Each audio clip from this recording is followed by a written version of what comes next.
Welcome to Frostland Survivor Man. I am the Frost Man, and Joey, what a coincidence! Oh, how did you possibly know I needed your hands today? Ready for another project. Ready for another project. Today's project is Lazy Man Project number 1.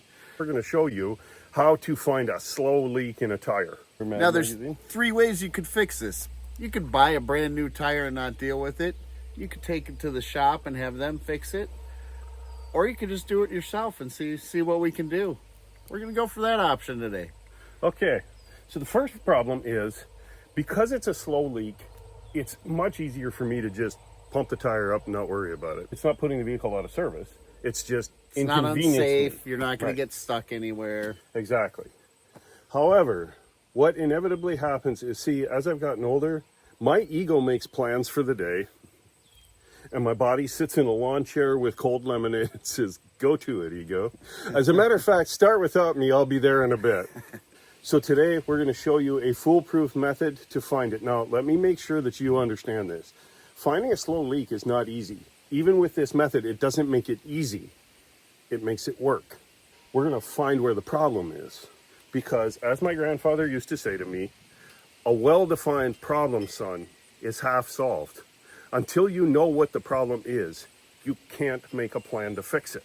And as a little boy, you can't even see my hand because I was that little. As a little boy, that made no sense to me whatsoever. As a man, and as I got older, Papa was absolutely right. He knew exactly what he was talking about. You know, figure out what you want to do, and then you can take the steps to do it. So now we find where the hole is, we find where the leak is, and we mark it. Now we can take it to the shop. Now, here's what happens. If you take that tire off, even if you take it off and you take it in there and you say, I have a slow leak in this tire, but I don't know where it is, they have to find it, then they have to fix it.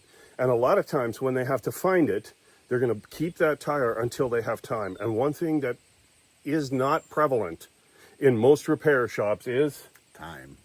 So Joey and I are going to show you the foolproof method for finding these leaks. We're going to show you some of the tools that we use. And the first thing we got to do is get the tire off the vehicle. So that's what we're going to show you next.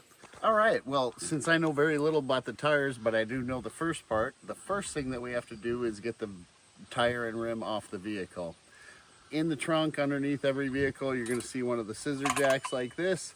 Insert it underneath the vehicle, start cranking. That's what we're going to start with. If we were stuck on the side of the road, that's what we would start with.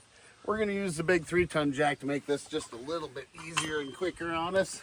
This one works a lot easier. You just want to slide it under, make sure that you get it underneath the metal part on there so that you're lifting on something. You don't want to break anything.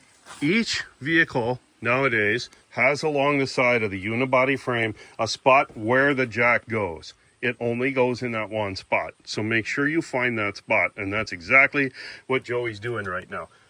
Let's looks like it'd be right where that little arrow's at, I would guess. It is right where that little arrow is. It's right in that space there. Now, why the hockey puck? Good question. This is something that my son showed me, that the hockey puck actually takes up some of the shock so you're not steel on steel. And it works really well. And this one, you can see we drilled holes in them.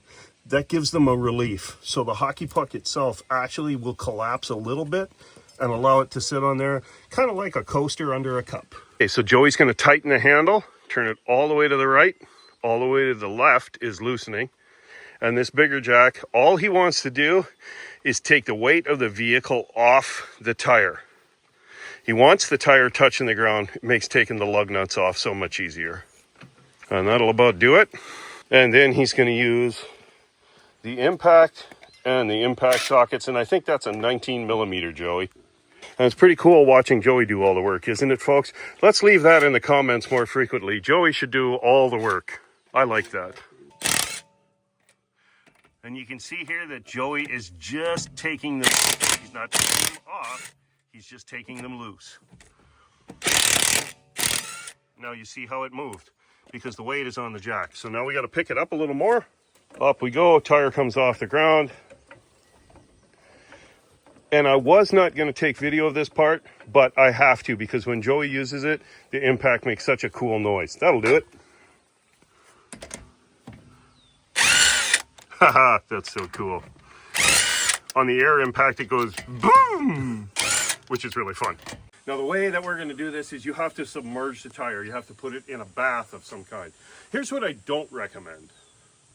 I don't recommend sneaking out early in the morning and using the swimming pool, because you may think that she's actually sleeping, but she can see you through that upstairs window and does not appreciate you putting a tire in the swimming pool. As a completely random example, that has never happened at all. What we want to use is a bath of some kind, and Joey and I are going to use a wheelbarrow. A regular bathtub also will not work because it will leave residue and you will get caught. And where did this black residue come from? I have no idea. So we're going to use a wheelbarrow, mainly because A, it holds water, and B, it's up higher in the air. And being old guys and being lazy, that helps us out a lot. So we're going to put some water in here, so we need the garden hose, we need the tire. Now here's something else we have to do with the tire. When you're checking for leaks, your standard air pressure is not enough to check for leaks. So I'm going to pump these tires up and I'm going to get them over 40 psi so I can see the leak in the tire much easier. So we're going to do that first. So we're going to remove the valve stems and pump up the tires.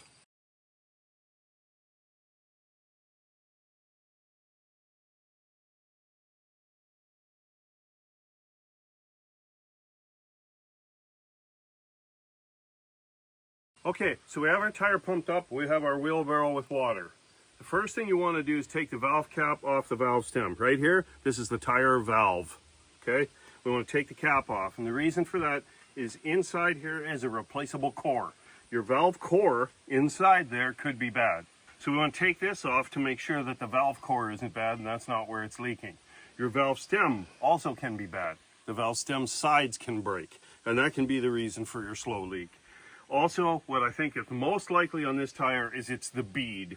And the bead of the tire is right around this edge where the tire, the rubber tire, mounts to the metal rim, okay?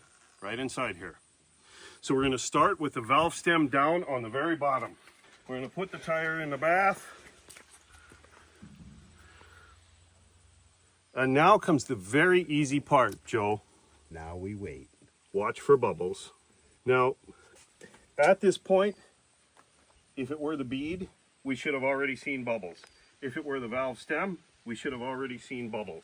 And so, chances are it wouldn't have been a slow leak through one of those two items. That would be a quicker leak than you'd have. Yes, Joey is absolutely right with that. So we're going to keep... But it could be, you know. We're going to keep checking here. Patience is the name of the game with this one. And I seem to have bubbles. So if it would have been the stem, that's something you just take in and have them replaced, correct? That's correct. Yes. Unless you have the tools for it. The tire's got to come off the rim in order to be able to do that. Would the tire have to come in off the rim for the slow leak that you just identified? If we put a patch in it, yes. If we put a plug in it, no. You could just plug that up. I think I'm going to take that in and have Dickie patch it, because a patch lasts longer than a plug. And the rate at which it leaks, I should be able to find this leak much quicker. All right. Okay, so bring the camera in close here, Joey. All right, now you can see in this, the bubbles are faster and the bubbles are bigger, which means it's definitely a bigger hole. Now we're gonna tilt her over here and see exactly where it's coming from. Can... Right there on the edge. So you can see all those air bubbles coming up there. We found the hole. So we're gonna put my finger on it here, wherever it might be. There it should be. No. Boy, you'd think there was pressure in this tire. Okay. That's why you want to overinflate it so it shoots it out. This is the section where it is. Okay. Hand me that chalk marker over there, Joey. Oh, I can see the hole. It's right there. Oh, yep. All right. So now we're going to do another little trick that is the soapy water trick. Okay, so you can see we marked our spot here. I'm just going to put a little soapy water on here. Now the soapiness is going to show us exactly where that's coming from. See it just blowing a big bubble there, right? And with it being so small, it's very difficult to see it when you just use soapy water. Now this is how I would normally, I'd pull it off, I'd put soapy water on it, and I'd find it. But this one I had to put in the water because I could not see these bubbles, right? Now these are your plug-in tools.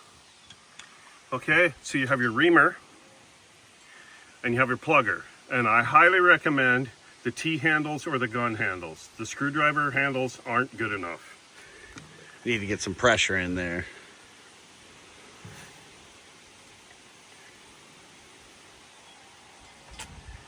And that's where the hole is, so. All right, we're gonna take the core out. And we'll plug this tire. All right, well, we got the hole plugged in the tire, and you can see there's still bubbles. Why are there still bubbles? Actually, this is an exceptionally rare occasion, but it does happen from time to time. There's actually two holes. Right next to each other. Right next to each other. So it's exceptionally rare. It doesn't usually happen, Joey, but this is a new one. We're gonna have to take this tire to Dickie and get it fixed. No sense putting two plugs next to each other. You'll tear the too tire much of the integrity of the tire. Exactly. A couple of quick public service announcements. We are working on the website. We will soon have the website set up so you can order our shirts. We've had a lot of people inquire about that. And the second item is it's looking like we're going to have a live chainsaw carving show in late September. We're looking to try and do one in late September. And we're going to have Merle join us from out west and put on a good carving show for you. So you can see exactly what happens. And so we'll get you more details on that really soon. We'll see you again the next time, and it shouldn't be too long.